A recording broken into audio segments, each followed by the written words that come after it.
اگر کسی گھر میں شادی ہے اور اس گھر میں شادی کے دن سے پہلے گانا بجانے اور ہم کو معلوم ہے، تو کیا ہم اس شادی میں جانا چاہتے ہیں؟ دیکھیے، میں نے جہاں تک سوچا کہ بائیکاٹ اتنا مفید نہیں ہے۔ ہاں، اگر آپ کا بائیکاٹ آپ جیسے 10 ہوں 15 ہوں بائیکاٹ کر دیں تو کوئی پرواہ نہیں کرے گا، تو ایسے میں آپ بائیکاٹ نہ کریں۔ لیکن باپ اگر بیٹے سے بائیکاٹ کر رہا ہے تو ضروری ہے کہ باپ بیٹے سے بائیکاٹ کر کے اس کی اصلاح کرے۔ لیکن جس کا ہمارے اوپر زور نہیں ہے، بائیکاٹ کر کے کوئی فائدہ نہیں۔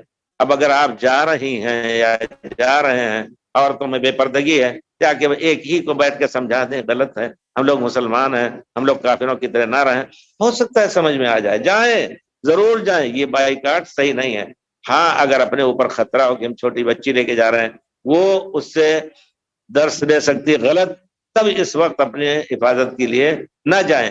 لیکن اس طرح اگر وہ انشاءاللہ جا رہے ہیں نیک نیتی سے، تو وہاں جائیں، گانے چل رہے ہوں ٹھیک ہے، صبر کر کے سن کر کے، اور پھر گندے گانے ہوں تو اس پر کہیے دیکھیے کتنے گندے گانے ہیں اور اس بار معاشرے کی ترغیب دے رہے ہیں، ایسا ہے ڈی جے وغیرہ میں تو یہ سب چیزیں رکھتے ہیں، اللہ تعالیٰ معاف کرے۔ تو بہرحال بائیکاٹ نہ کرے، جائیں۔